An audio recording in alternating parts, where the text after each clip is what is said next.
All right, we're recording. This is WSSP Geometry Lesson 6-3, and the title is Angle Bisectors of Triangles. And we are in Braille on page 240A and in print on 240. And on page 240A, there is some information at the top for us to read, and then we have a drawing right in the midst of it. It looks like three rays creating an angle. So angle bisectors of triangles. If we think back, we've talked about and learned about angle bisectors. What do you recall about that definition, angle bisector? It bisects what in half? An angle. It bisects an angle in half. And so we are able to kind of figure, if we do some prediction, that this is going to be bisecting the angles of our triangles in half. We're going to learn about how it works. So it says, just like that up at the top, it says, recall that the bisector of an angle is a ray that separates the angle into two congruent angles. And then they give a drawing to remind us of what that's doing. So immediately to the left, we have a point P, an end point, right? Remember this reminds us all about what rays are doing. And if you go from that end point, let's say that's at the 9 o'clock position, and you go up through about the 2 o'clock position, you have your first ray with an arrowhead at the end and a button, as Abby likes to call them, or a point Q. So we have ray PQ. You go back to P on the left and go immediately to the right through the 3 o'clock position. You go through another point, and that is S, and then you have an arrowhead. So we have a ray PS. Yes. You go back to point P, end point P at the left, and go at an angle downward through about the 4 or 5 o'clock position. And we go down through point R, and we have another ray, an arrowhead at the end of it.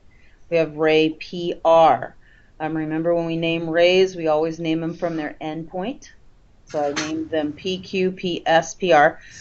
Through at vertex P, slightly to the right, there is tick arcs. There is a tick arc on the top and a tick arc at the bottom showing congruency. So the angle QPS and the angle SPR, these are adjacent angles, and each one of those angles has one tick mark, so that means they're equal to each other. Therefore, that means that PS, the ray PS, is bisecting the outside, the big angle QPR. Okay? Do you recall all that from chapters ago? Down below, it says it in different symbols. It says PS, ray PS of angle QPR, or bisects angle QPR. Angle QPS is congruent, so there's some reminder of some Braille, congruent to SPR. The measure, they put a little M before our angle indicator, the measure of angle QPS, therefore, is equal to the measure of angle SPR. Okay? Turn your Braille page.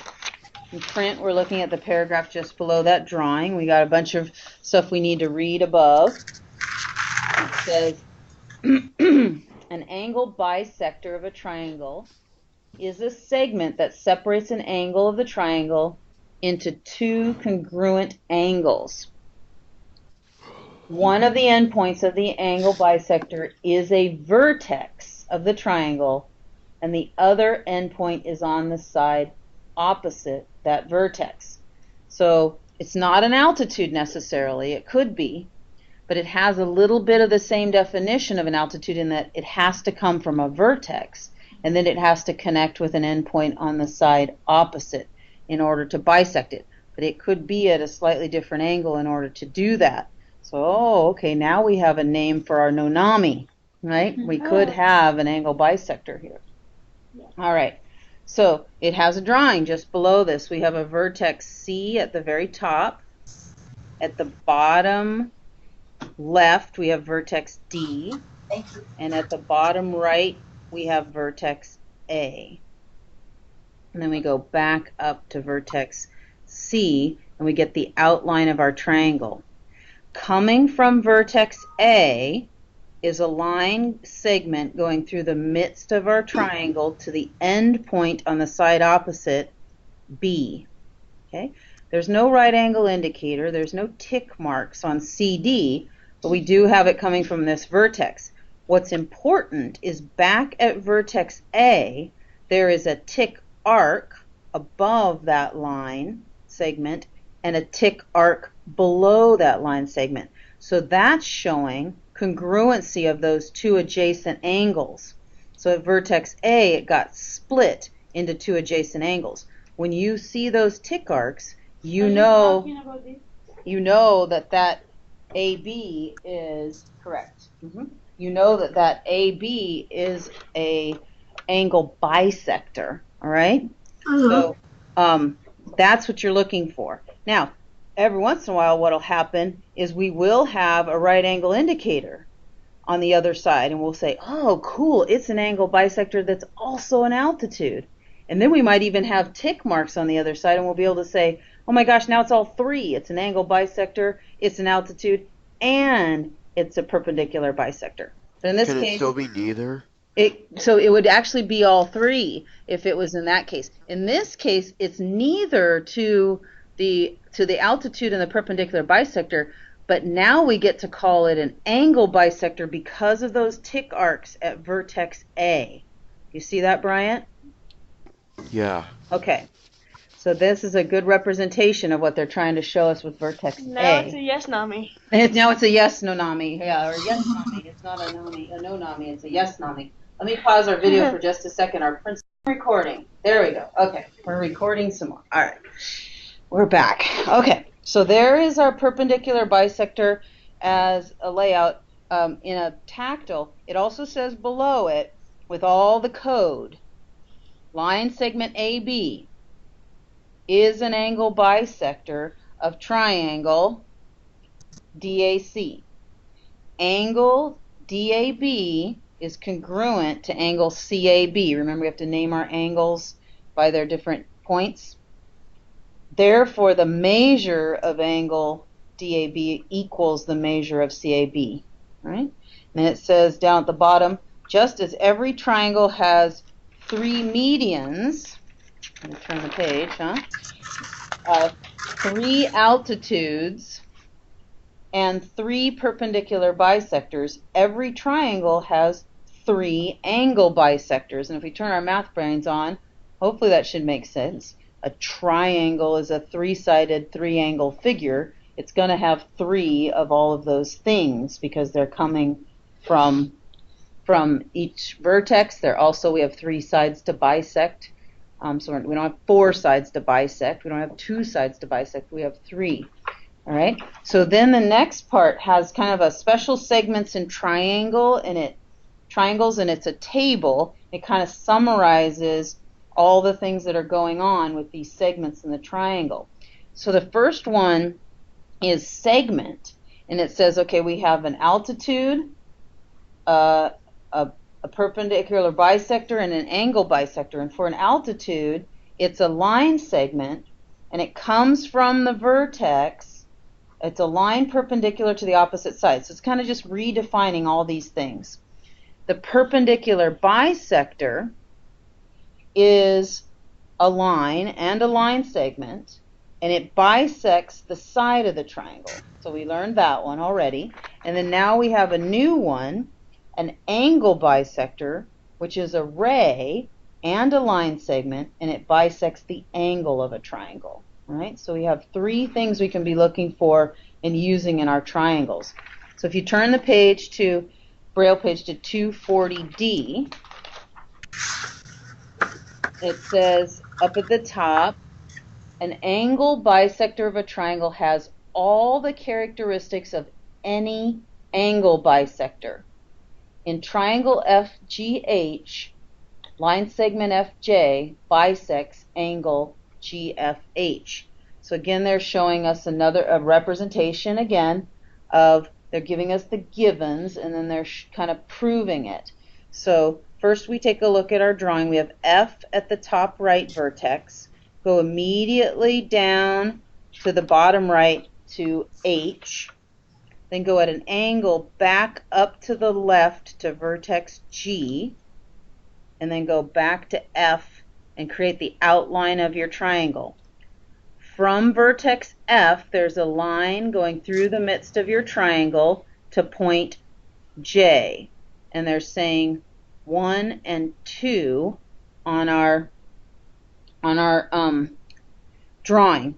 Angle 1, angle 2. Remember, we can label our angles by putting little numbers in them. Okay?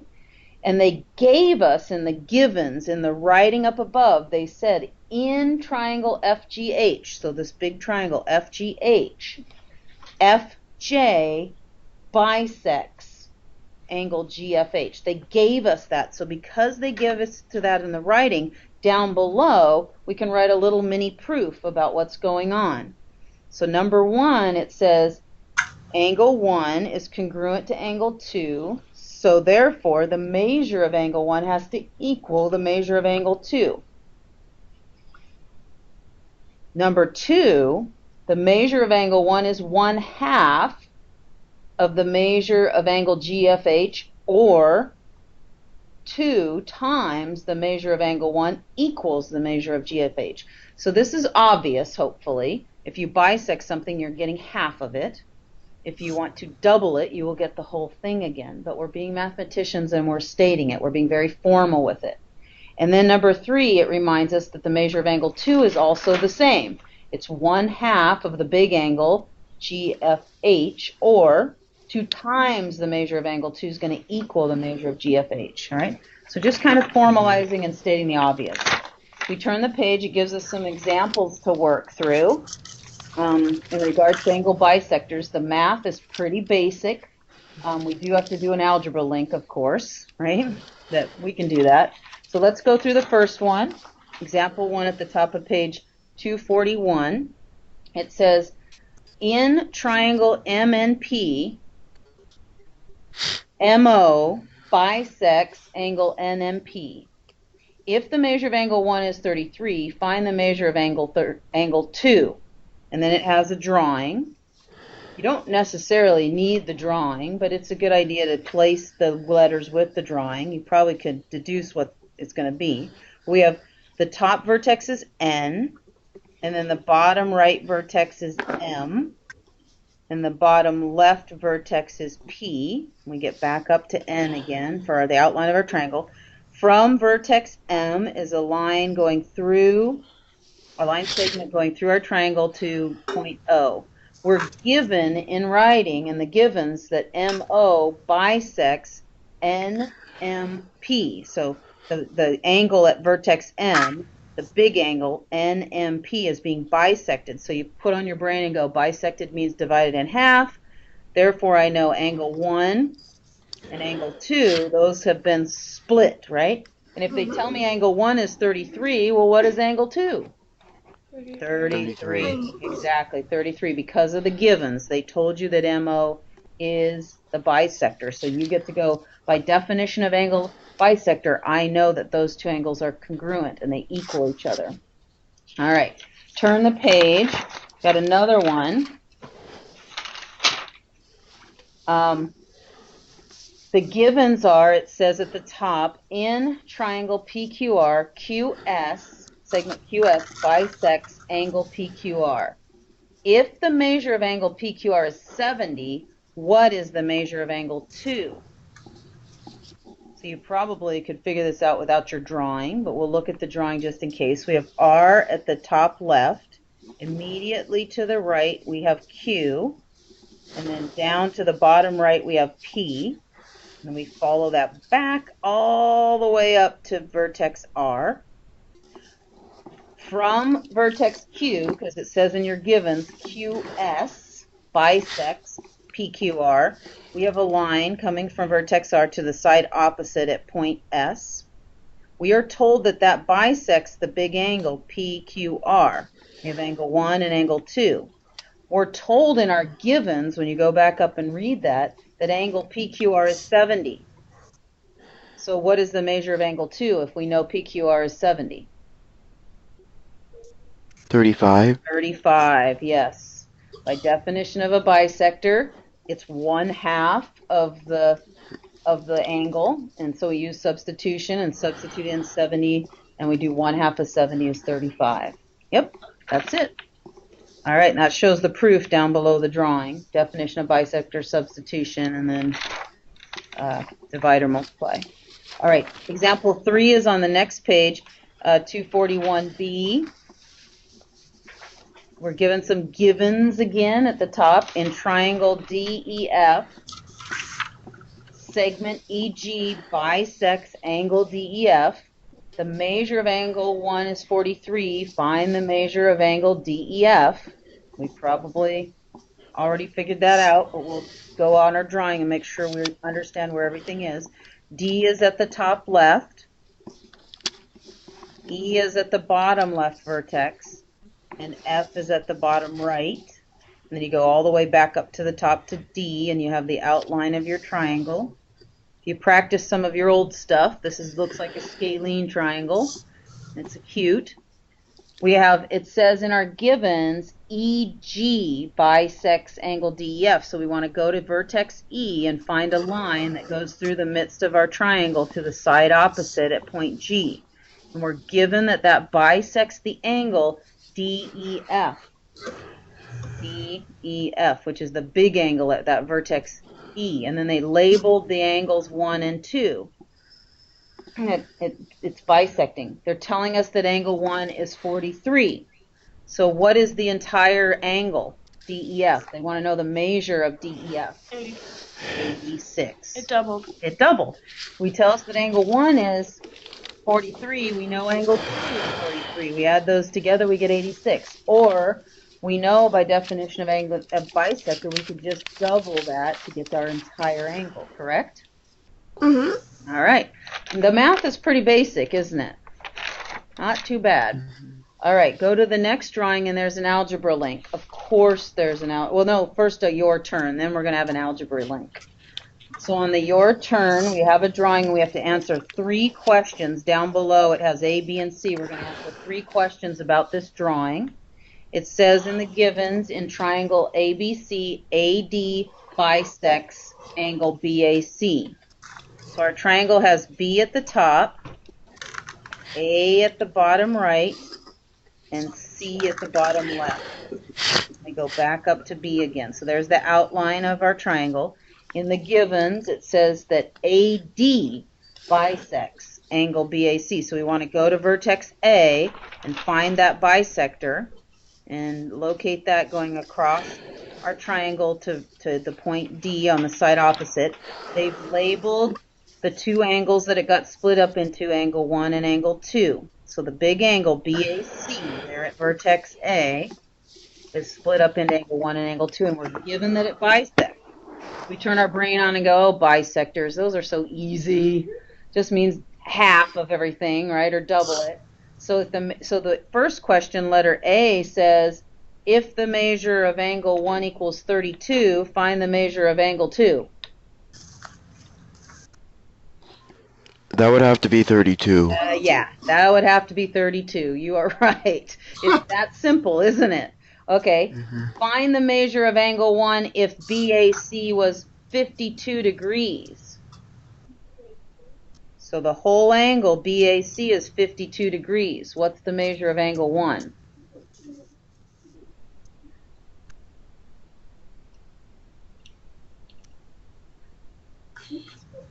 26. Yep, 26. We got to just divide it in half, don't we? Each angle's 26. All right. What is the measure of angle CAB? They just wrote it backwards. CAB, still the same angle. If the measure of angle 1 is 28. What is CAB? What's the big angle if the measure of angle 1 is 28? 56. 56. Yep, exactly. 56. Would you like to have these questions all day long? It's pretty basic, isn't it? All right, turn the page. There's a little bit of an algebra link that we want to go over. Of course there will be an algebra link. This is probably what you're going to have to do on the exam. So it says in the givens on our algebra link up at the top that in triangle RST, SU is an angle bisector. Find angle UST. So they have a triangle down below. R is at the very top kind of right. Go down to the bottom right to S, and immediately to the left to T, and then back up to R again. So there's our triangle RST. It's saying in the givens that segment SU is an angle bisector. So find your vertex S and follow that line across your triangle to U, and they're telling us that that is an angle bisector. So we put our brain on. Bisector means divides an angle into two equal parts. Okay. Now they're telling us what each angle is in an algebraic expression. They have a little arrowhead, and up at the top right, they're telling us that the angle RSU, the little angle to the right, is 2x plus 15. And the angle at the bottom, the UST or TSU, they have it inside the triangle, and that's 5x. And we have to find the value of UST, that one of these angles. So what would you think we need to do? What do we need to do with those expressions? Make them equal? Yes, make them equal. Abby was saying that too, Stormy. 5x equals 2x plus 15. So the next page goes through the proof of that. That's exactly what they do. So it says on 241E, the measure of angle UST has to equal the measure of angle RSU by definition of a bisector. They're going to use the substitution property and plug in 5x for the measure of angle UST and 2x plus 15 for the measure of angle RSU. They make them equal to each other using the substitution property. Then we start going through the algebra. We got to subtract, we got to get our x's on one side, so that we choose to subtract 2x from the right, so we have to subtract 2x from the left. So that's subtracting, that's the subtraction property of equality. We simplify. 5x minus 2x is 3x. We're left with 15 on the right, so 3x equals 15. And then we got to divide, right? We got to divide both sides by 3, and x equals 5, and that's by the division property of equality and then simplifying. But the answer is not 5, is it? No. Don't pick that one on a multiple choice test. You have to plug back in the 5, don't you? For any one of your expressions, you could plug it in because you know they're equal to each other. So it's simplest to plug it into the 5x. And 5 times 5 is 25. 25. Yeah, the measure of angle UST. Go back and make sure what they're asking you. The measure of angle UST is 25. Don't say the measure of angle RSU is 25. Even though it is, they asked you what UST is. So make sure you say the measure of angle UST is 25. All right? So that's the algebra link to that particular section. All right? So I'll send you a recording of this video. You can listen to it and review. Tomorrow we'll do a couple of warm-up problems with this, and then there'll be a quiz. And then we're going to launch into section 6-4, which I actually think is still in the same volume. It is. So finally we get to stay in a volume more than a day. All right? And we'll launch into isosceles triangles tomorrow, which you've already sort of learned about. We're just going to take it one step further. All right? Good thinking, everyone. Done. A lot of work done today.